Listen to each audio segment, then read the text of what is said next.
This video is brought to you by Bridge Gap. Daily case studies, practice questions, and more, to help you switch to digital career profiles. And now, here is the case study of the day.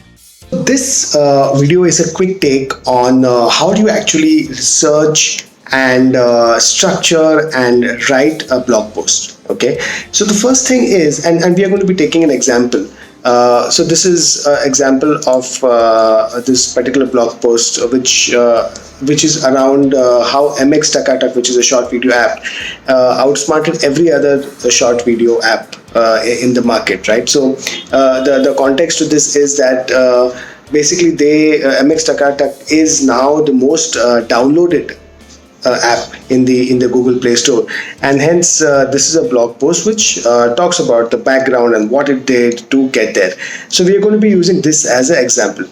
So the first step, the first point here is that if when you're choosing a topic, choose something which is newsy, which is trending. So this is a trending topic because it became the number one app in the Google Play Store for February 2021. So definitely it's in the news. So I mean, either you choose something which is in the news or you choose something which is evergreen, right? So tips to improve your sleep is going to be like a great topic at all points of time, right? So that's the first thing.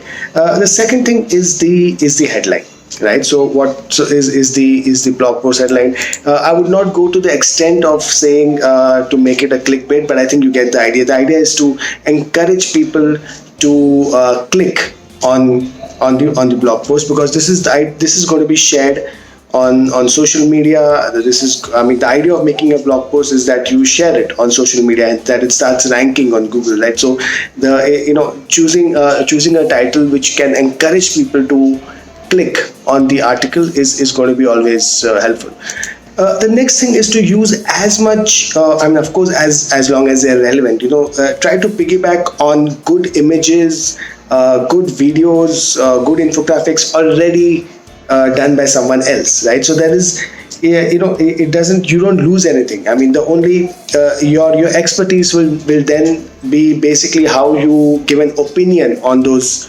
On those infographics. So for example, this is an infographic, and you don't have to recreate it from the top, from the scratch. You can just use it in your blog post and you can give your opinion on it. Similarly, if there is a video which someone has done on a similar topic, so then also you can embed it and point out to something which the person in the video has said. So basically, research on the infographics, the images, the YouTube videos that can be included in your blog post. It also helps the blog post to rank better on Google, by the way.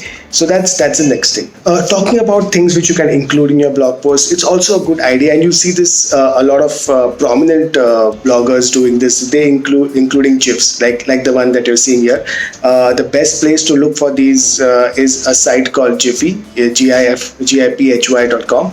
And it's not about the how long the article is, just the length of the article, or you'll see a lot of people talking about the volume of text here. That's not, that has ceased to be an important factor. It's really about how many people are enjoying your content and the kind of time which people are spending on this article, how many people are sharing it. So basically, is it really relevant and useful? That's going to be the key. And one of the very useful tips here, when you're writing especially a long blog post, and it's always good to have opinions of people, right? So if you find someone in the industry who has, it could be a tweet also, and someone who has an opinion on this, you could embed that tweet, or you could have a paragraph which mentions what that person has spoken about this topic. And the advantage of this also, by the way, is when you're actually putting this out on social, you can just call out to that individual. right? And that could result in a certain level of engagement. So be sure to include these kind of opinions in your blog post. If you are, and the last thing here, I mean, that was more about structure and what to include in your blog post nowadays. And the last thing would be about distribution, and especially for a long blog post like this, there are sites, there are three sites that we typically recommend. So there is Quora.com, there is Reddit.com, and there is Medium.com. So these three are excellent platforms, and by far the biggest platforms which can host your long form blog post contents, which means that apart from having it on your own website, you can go to Medium.